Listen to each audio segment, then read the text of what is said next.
많은 국민이 반기는 한미 미사일 지침 종료의 숨은 정치학은 무엇일까? 5월 한미 정상회담 공동성명문에는 우리는 조건에 기초한 전자권 전시작전 통제권 전환에 대한 확고한 의지를 다시 한번 강조했다는 문구가 있다. 왜 이런 표현이 들어갔을까? 미국이 한국에 미사일 주권을 돌려준 이유를 미국 관점에서 추적해보자.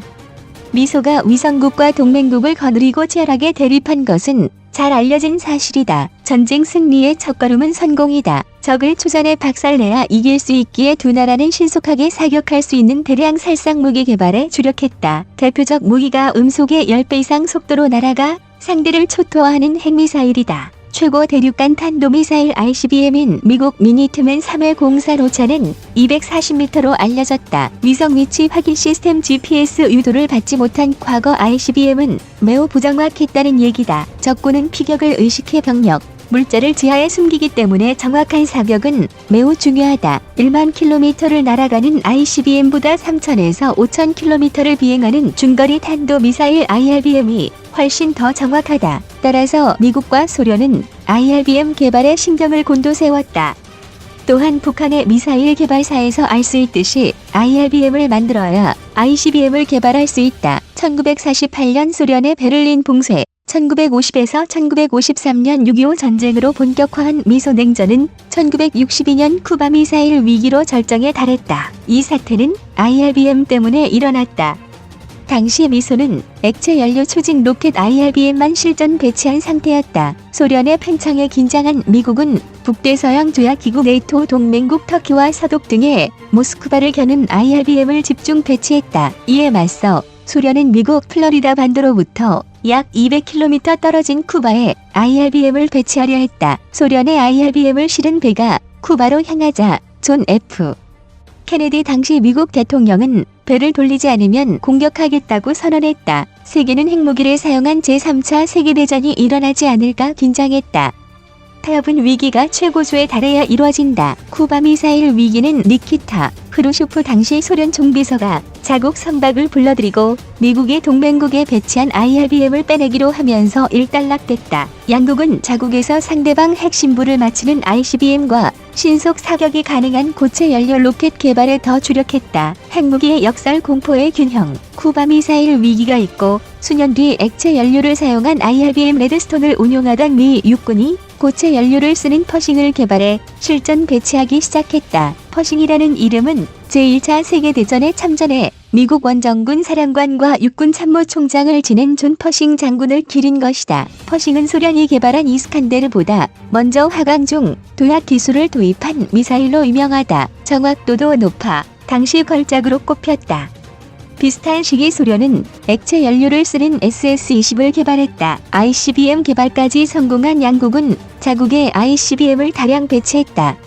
그러자 양국 국민이 핵전쟁이 일어나면 우리부터 죽는다고 아우성쳤다. 미국과 소련이 핵전쟁에 나설 수 없다는 역설, 공포의 균형 밸런스 오브 테러가 회자됐다. 미국은 이 공포를 이겨내고자 미사일 방어 MD 체계의 전신인 대탄도 탄요격 미사일 ABM 개발도 추진했다. 미국과 달리 소련은 그 정도 기술 수준을 달성하지 못했다. 이런 상황에서 미국 측 제안을 소련이 받아들여 1969년부터 전략무기 제한 협상 솔트가 시작됐다. 1972년 1차, 1979년 2차 조인으로 양국은 실전 배치 ICBM 수를 제한했다. 그러면서도 서로 뒤통수를 쳤다. 2차 조인 당시 미국은 중국과 수교 1979 해공산권 분열을 누렸다. 소련이 아프가니스탄 침공으로 대응하자 미국은 모스크바 올림픽 1980을 보이콧했다. 소련도 LA 올림픽 1984 불참으로 맞서 다시 냉전이 펼쳐졌다. 이 같은 대립 국면 초기 소련이 동독에 SS-20을 배치하자 미국은 서독에 퍼싱-1을 배치했다. 유럽 국가들이 핵전쟁 공포에 비명을 지르자 미소는 다시 협상 테이블에 마주 앉았다. 전략무기 감축 협정 스타트로 풀린 ICBM 회담은 양국의 고집 때문에 중단됐지만 유럽의 비명 덕분에 IRBM 회담은 이어졌다. 당시 소련은 과도한 무기 개발비로 고통받던 터라 조금이라도 타협해 국방비를 줄여야 했다. 1987년 양국은 모든 IRBM을 없애는 중거리 핵전력 INF 조약을 맺었다. 화해 무도 속 1988년 서울 올림픽은 동서양 진영이 모두 참가한 최고 행사가 됐다. 그럼에도 소련 경제는 살아나지 못했다. 당시 미국 중앙정보국 CIA는 서독 연방정보부 BND 등과 함께 유럽 공산국가를 상대로 치열한 민주화 공작을 펼쳤다. 동유럽 공산국가 사람들은 한국의 발전에 올림픽을 치른 것을 목격했기에 민주화에 대한 열망이 강해졌는데 이를 이용하기도 했다. 폴란드에서 렐 바웬사가 이끄는 자유노조 운동이 전개되고 동독에서 민주화 촛불 시위가 일어나더니 이내 동유럽 공산국가와 소련이 무너졌다. 넓게 보면 IRBM을 둘러싼 미국과 소련의 경쟁 및 타협이 동유럽 민주혁명을 만든 셈이다. 동서에서 압박받는 중 영국과 프랑스는 핵을 가진 유엔 안전보장이사회 상임 이사국이지만 상징적으로 ICBM과 잠수함 발사 탄도 미사일 SLBM을 가지고 있을 뿐 IRBM은 보유하지 않는다. 중국은 다르다. ICBM은 20개가량만 보유해 혹시 모를 미국의 위협에 대비하고 IRBM을 다량 제작했다. 동시에 한국, 대만, 일본 등으로부터 투자받아 경제를 발전시켰다. IRBM 우산에 자신감을 갖게 된 중국은 남중국 해와 동중국 해, 황해, 심지어 한국 동해까지도 자국의 관심 지역이라고 주장하기 시작했다. 일본 열도에서 필리핀으로 이어지는 도련도현, 아일랜드 체인을 임의로 긋고 그 서쪽에선 중국이 패권을 행사하겠다며 A2AD 반접근 지역 거부 전략을 펼친 것이다. IRBM이 없는 주변국은 중국의 해양 굴기에 맞서지 못한 채 입으로만 반중을 웅얼거렸다. 미국은 달랐다. 중국이 불법으로 영해라고 선포한 바다에 미국 군함을 진입시키는 항해의 자유작전을 펼친 것이다. 이에 중국이 반발해 일어난 남중국해 위기가 대만 해협까지 확대된 것이 작금의 미중 갈등이다. 미국과 중국의 갈등 속에서 주변국들의 셈법은 복잡하다. 우선 러시아는 중국에 마냥 우호적이진 않다. INF 조약 때문에 한 발의 IRBM도 없는 러시아로서는 IRBM 강국 중국이 부담스러울 수밖에 없다. 그래서 미국과 함께 중국도 참여한 새로운 INF 체결을 제의했으나 거절당했다. 미러는 INF 조약을 폐기했지만 중국은 꿈쩍도 하지 않은 채 지역 패권 전략인 1대1로 육상과 해상 실크로드를 밀고 나갔다. 대만은 어떨까? 상당한 기술을 갖고 있지만 중국과 싸우려 하지 않게 IRBM을 만들 의사가 없다. 일본은 제2차 세계대전을 일으킨 전범국이므로 공격무기인 탄도미사일을 개발하지 못한다. 중국에 맞선 유일한 주변국은 비공식 핵보유국 인도였다. 인도는 아그니 등의 IRBM을 갖고 있기에 영토 분쟁에서 과감히 중국과 충돌했다. 미국은 인도를 쿼드 미국, 일본, 호주, 인도에 참여시켰다. 미국은 한국을 자국산 IRBM을 배치할 곳으로 본 것이 분명하다.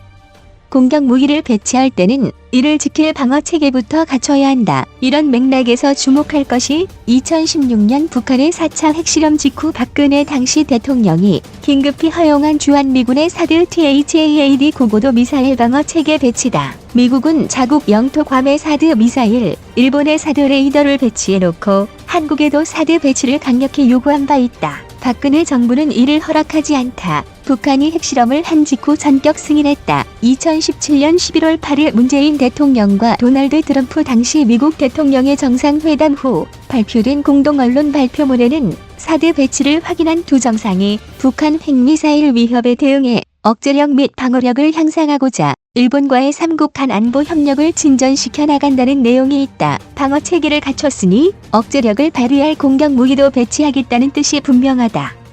미국은 이를 곧장 행동으로 옮기지 않고 한국의 군사 능력을 속박한 방해물부터 치렀다. 당시 미국은 한국의 미사일 탄두 중량 제한을 해제했다.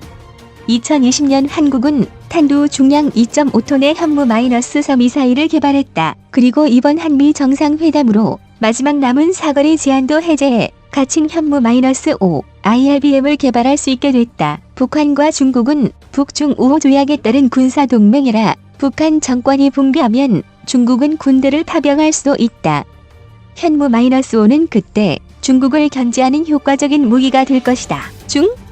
이리 바라지 않는 전자권 전환. 미국이 직접 IRBM을 배치하지 않았는데도 중국은 조만간 동서로 압박을 받게 됐다. 그런 점에서 이번 한미 공동성명에서 눈여겨볼 대목이 조건에 기초한 전자권 전환이다. 달리 말하면 한국이 조건을 충족하지 못할 경우 미국은 전자권을 돌려주지 않겠다는 뜻이 된다. 전략가들은 전자권 전환을 가장 반대하는 나라는 일본이라고 얘기하곤 한다. 한국군이 전자권을 환수한 후 반일 정권이 들어서면 일본을 위협하거나 공격할 수도 있다고 보기 때문이다. 중국 또한 전자권 전환에 반대한다는 분석이 있다. 남북을 막론해 한국인의 반중 정서도 만만치 않은데 반중 정권이 들어서 대결 구도를 만들면 중국도 힘들어질 수 있다. 북한도 한국의 행보를 두고 비슷한 걱정을 할 수 있다. 따라서 미국이 전자권을 갖고 한국을 통제하길 바란다는 것이다. 미국도 막강한 한국군을 활용하기 위해 전자권 전환을 서두르지 않을 개연성이 높다. 한국이 실제 IRBM을 생산한다면 어떨까? 압박을 받은 중국이 IRBM 생산과 방어망을 확충할 경우 한국에도 큰 부담이 될 수 있다. 이번 공동성명은 물론 2017년 11월 공동언론 발표문에도 보건안보라는 표현이 들어갔다. 미국이 중국의 전염병 연구를 파악하고 그것에 대한 대비 전략을 마련했을 수도 있다. 코로나19는 중국 경제에도 피해를 안겼다. 시노팜 등 중국산 백신의 효용이 낮을 경우 백신 접종을 끝낸 서방 국가들의 경제가 회복될 때 중국만 고립할 수 있다. 소련을 붕괴시킨 경험이 있는 미국은 어디로 튈지 모를 한국을 다루며 중국을 제어하는 일제히 전략을 준비할 개연성이 높다. 여러 민족으로 구성된 소련은 결국 여러 나라로 쪼개졌다. 중국은 한족 등 55개 민족이 모인 나라인데 미국의 대중 전략에 먹히면 어떤 결과가 나올까? 지난해 홍콩 국가보안법으로 홍콩을 지켜냈음에도 중국은 계속 수세에 몰리고 있다. 한국의 현무 -5가 중국과 북한을 붕괴시키는 활용점정일 수도 있다.